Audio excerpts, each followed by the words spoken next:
सतगुरु रूपी प्यारी साध संगत जी, प्यार और सत्कार से कहना, धन निरंकार जी। लख बार करा शुकराना, फिर भी थोड़ा है। तेन सजदा करे जमाना, फिर भी थोड़ा है। सच्चे बादशाह, आप जी का जितना शुकराना किया जाए उतना ही कम है। आप जी की अपार कृपा से, आप जी के आशीर्वाद से दासी ये विचार रखने जा रही है। आप जी ये विचार प्रवान करें। अगर कोई गलती हो जाए तो क्षमा करें। जो कुछ भी सीख रहे हैं, जो कुछ भी सीखा है, आप साथ संगत माँ के बीच में ही दासी ने सीखा है, सतगुरु निरंकार से ही सीखा है। और जो कुछ भी बोलने की हिम्मत दासी रख रही है, वह सब आप संतों के द्वारा ही बोल पा रही है, वरना दासी में तो कोई औकात ही नहीं है। ये एक छोटी सी स्टोरी दासी आप जी के चरणों में शेयर करने जा रही है। इस स्टोरी द्वारा हमें यही सीखने को मिला है, honesty is the best policy. Honesty is the best policy. ईमानदारी सबसे अच्छी नीति है। साध संगत जी कहते हैं, बंगाल के एक विद्यालय में देश भगत मास्टर सूर्य सेन टीचर थे। कहते हैं कि वार्षिक परीक्षा के दिनों में जिस क्लास में उनकी ड्यूटी लगी थी, वहाँ विद्यालय के इंग्लिश प्रिंसिपल का बेटा भी एग्जाम दे रहा था। मास्टर सूर्य सेन ने निरीक्षण के दौरान देखा कि वह नकल कर रहा है, चीटिंग कर रहा है। उन्होंने उसे पकड़कर डांट लगाई। उसने अपना विशेष परिचय दिया कि मैं प्रिंसिपल का पोता हूँ, लेकिन सभी स्टूडेंट्स को समान दृष्टि से देखने वाले और अनुशासन प्रिय टीचर सूर्य सेन ने उस बच्चे की एक नहीं सुनी। रिजल्ट यह हुआ कि प्रिंसिपल का बेटा अपने एग्जाम के अपनी उत्तर पुस्तिका में आगे कुछ भी नहीं लिख सका। परीक्षा परिणाम में वह फेल हो गया। स्कूल के और टीचर्स ने सोचा कि अब मास्टर सूर्य सेन की जॉब चली जाएगी। तभी प्रिंसिपल की ओर से सूर्य सेन को बुलाया गया और ऑफिस में सूर्य सेन चले गए, हाजिर हुए प्रिंसिपल के सामने। प्रिंसिपल ने टीचर सूर्य सेन का वेलकम करते हुए कहा, मैं आपके कर्तव्यनिष्ठ टीचर के रूप में आपका सम्मान करता हूँ। यह जानकर मुझे बहुत खुशी हुई कि आपने अपने कर्तव्य का निर्वाह करते हुए मेरे बेटे को भी कोई छूट नहीं दी। अगर आप उसे नकल करने का, चीटिंग करने का मौका देते तो मैं आपको जॉब से सस्पेंड कर देता। आंसर में मास्टर सूर्य सेन ने आगे उत्तर देते हुए स्वाभिमान के साथ प्रिंसिपल से कहा, सर, आप यदि मुझे अपने बेटे को चीटिंग करने की छूट देने के लिए मजबूर करते तो मैं जॉब से रिजाइन दे देता। आज संगत जी, इस स्टोरी से हमें यही सीखने को मिला है कि सभी को समान दृष्टि से देखना चाहिए और ईमानदारी से अपने कर्तव्य का पालन करना चाहिए।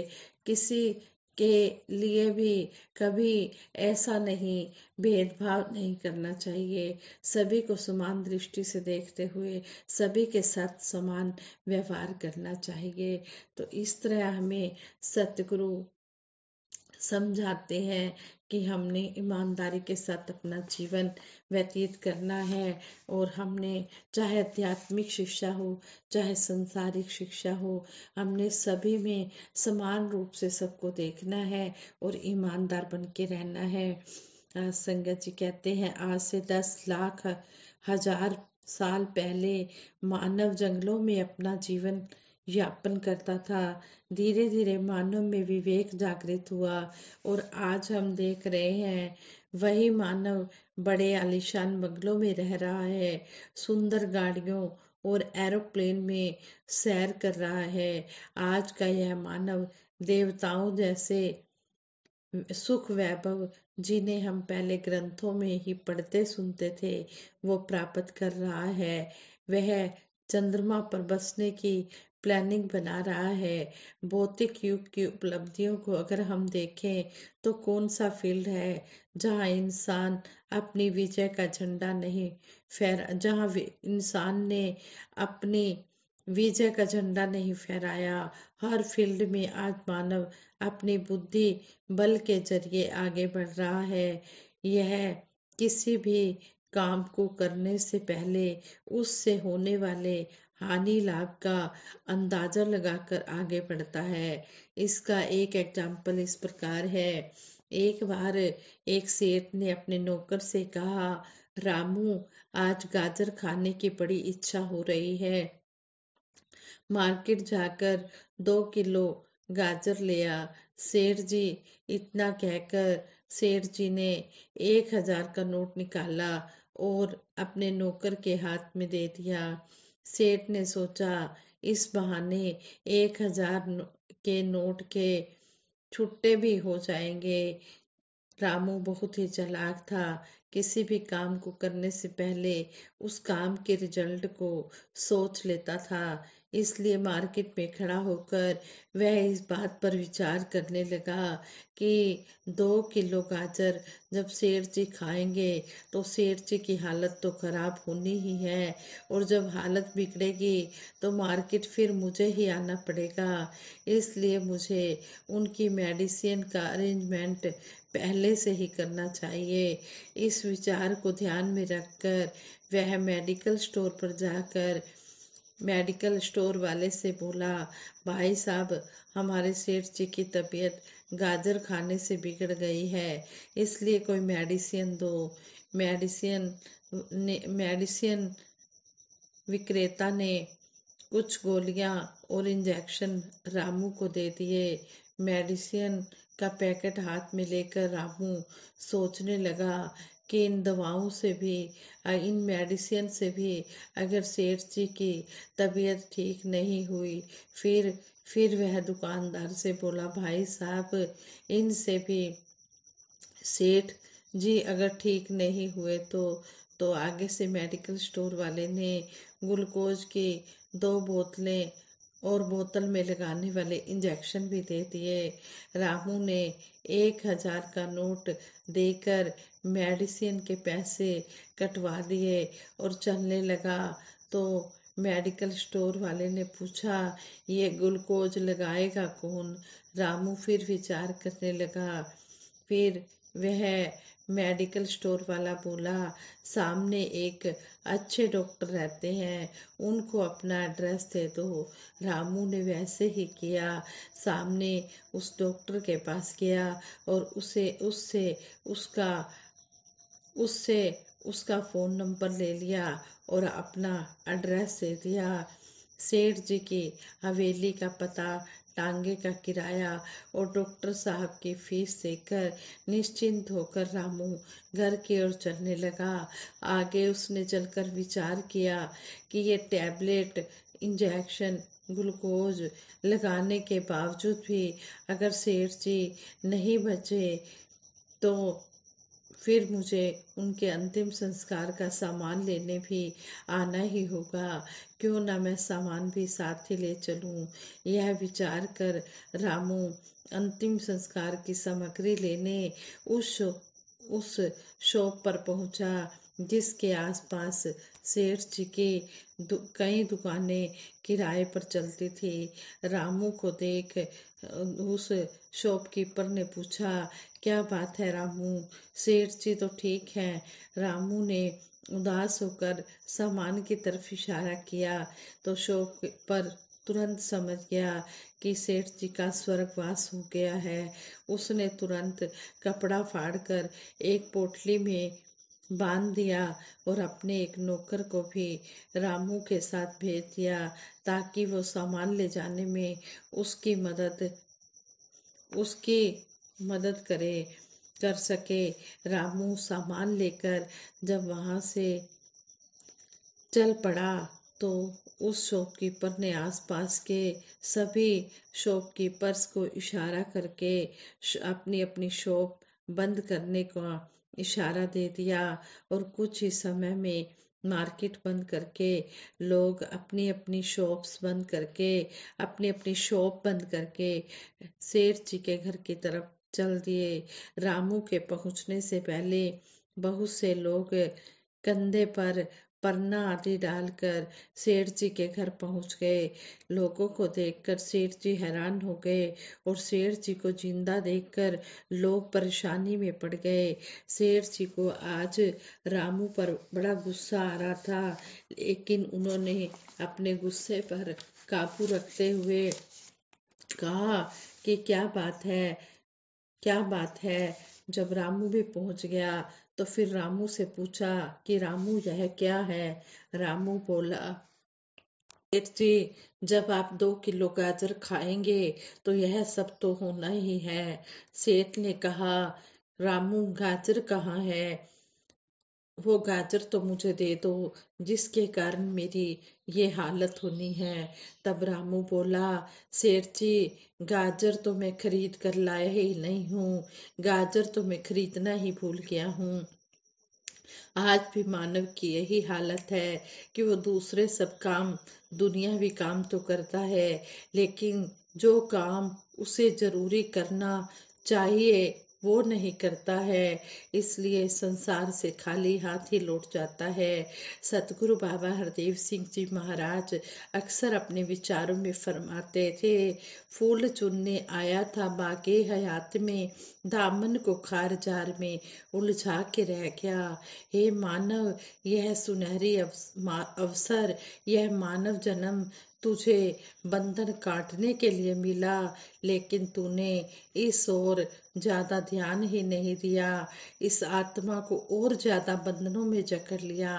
संत महापुरुष फरमाते हैं कि यह गाड़ियां, बंगला, कार, धन, वैभव आदि तुम्हारे शरीर को सुख देने वाले साधन जरूर है, लेकिन ये तब तक है जब तक ये सांसें तेरे भीतर चल रही हैं। जिस घड़ी सांस रुकेगी ये सब चीजें तेरे बिल्कुल भी काम नहीं आएंगी। इसलिए समय रहते जागृत अवस्था में आ जाओ। इस प्रकार की घटनाएं हो चुके समय के संतों ने हमें बताई हैं, मगर गफलत की नींद से मानव जागता ही नहीं है।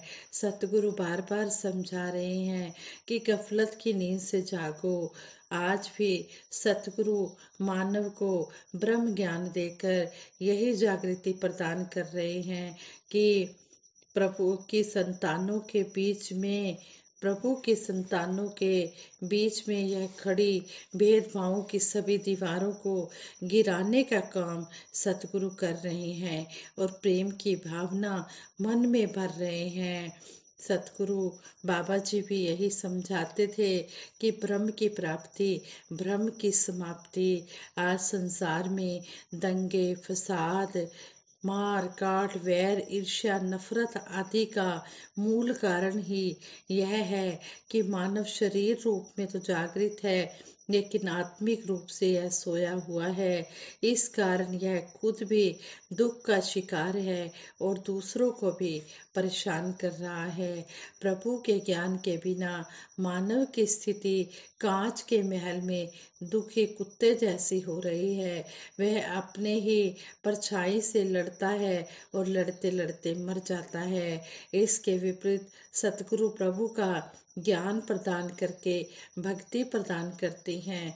इस प्रकार ज्ञान और भक्ति से ही संतोष रूपी संतान की प्राप्ति होती है।